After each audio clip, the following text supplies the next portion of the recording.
Hi friends, welcome to Anshi's Kitchen. ഇന്ന് ഞാൻ വന്നിട്ടുള്ളത് ഒരു തക്കാളി ചോറിന്റെ റെസിപ്പി ആയിട്ടാണ്. സിമ്പിൾ ആയിട്ട് ഉണ്ടാക്കാൻ പറ്റിയ ഒരു റെസിപ്പിയും കൂടിയാണ്. അപ്പോൾ എല്ലാവരും സ്കിപ്പ് ചെയ്യാതെ ഈ വീഡിയോ കണ്ടു നോക്കണം.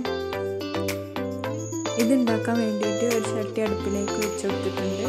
ഇനി ഇതിലേക്ക് 4 ടേബിൾ സ്പൂൺ വെളിച്ചെണ്ണ ആഡ് ചെയ്ത് കൊടുക്കാം. ഇപ്പോൾ എണ്ണയൊക്കെ നല്ല ചൂടായി വന്നിട്ടുണ്ട്. ഇനി ഇതിലേക്ക് 1 സ്പൂൺ കടുക് ഇട്ട് കൊടുക്കാം.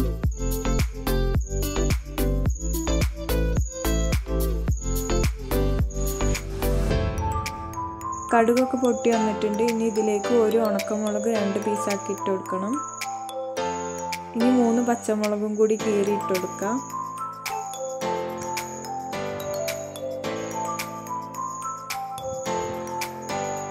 ഇപ്പോൾ നല്ല പൊട്ടി വന്നിട്ടുണ്ട്. ഇനി ഇതിലേക്ക് കുറച്ച് കറിവേപ്പില ഇട്ട് കൊടുക്കണം. ഇനി കുറച്ച് വലിയുള്ളിയും കൂടി ഇട്ട് കൊടുക്കാം. ഞാനിവിടെ ഒരു വലിയുള്ളിയാണ് എടുത്തിട്ടുള്ളത്. ഇനി ഒന്ന് ഇളക്കി കൊടുക്കാം.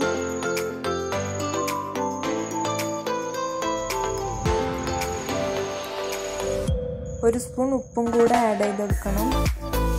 ഇനി നല്ലോണം ഒന്ന് വഴറ്റി കൊടുക്കാം. ഉള്ളിയൊക്കെ നല്ല സ്മൂത്തായി വഴറ്റി കിട്ടണം. അതുവരെ ഒന്ന് വഴറ്റി കൊടുക്കണം. ഉള്ളിയൊക്കെ നല്ല വഴറ്റി വന്നിട്ടുണ്ട്. ഇനി ഇതിലേക്ക് 1 ടേബിൾ സ്പൂൺ ഇഞ്ചി വെളുത്തുള്ളി പേസ്റ്റ് ഇട്ട് കൊടുക്കാം. എന്നിട്ടൊന്ന് നന്നായിട്ട് ഇളക്കി കൊടുക്കണം. ഇപ്പോൾ അതെല്ലാം മിക്സായി വന്നിട്ടുണ്ട്. ഇനി ഇതിലേക്ക് 2 ചെറിയ തക്കാളി ഇട്ട് കൊടുക്കാം. ഇനി ഇതെല്ലാം കൂടി ഒന്ന് മിക്സ് ചെയ്ത് നല്ലോണം തക്കാളിയൊക്കെ ഉടഞ്ഞ് വരുന്ന വരെ ഒന്ന് വേവിച്ചെടുക്കണം. ഇനി ഇതൊന്ന് 5 മിനിറ്റ് മൂടി വെച്ച് നല്ലോണം വേവിച്ചെടുക്കാം. ഇപ്പോൾ 5 മിനിറ്റൊക്കെ കഴിഞ്ഞിട്ടുണ്ട്. ഒന്ന് തുറന്ന് നോക്കാം. ഇപ്പോൾ തക്കാളിയൊക്കെ നല്ല വെന്ത് വന്നിട്ടുണ്ട്. ഇനി ഇതിലേക്ക് 1 സ്പൂൺ ഉപ്പും കൂടി ഇട്ട് കൊടുത്തിട്ട് നല്ലോണം ഇളക്കി കൊടുക്കണം. ഇനി ഇതിലേക്ക് 4 സ്പൂൺ മുളക് പൊടി ഇട്ട് കൊടുക്കാം. ഞാനിവിടെ കാശ്മീരി മുളക് പൊടിയാണ് ഇട്ട് കൊടുത്തിട്ടുള്ളത്. ഇനി ഇതിലേക്ക് 1 സ്പൂൺ മഞ്ഞൾപ്പൊടി ഇട്ട് കൊടുക്കാം. ഇനി ഇതെല്ലാം കൂടി ഒന്ന് നല്ലോണം വഴറ്റി കൊടുക്കണം.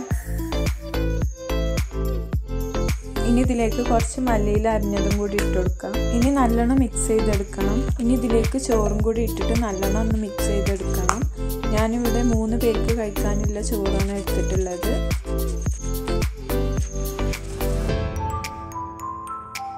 ഇനി ഇതൊന്ന് 5 മിനിറ്റ് മൂടി വെച്ച് വേവിച്ചെടുക്കാം.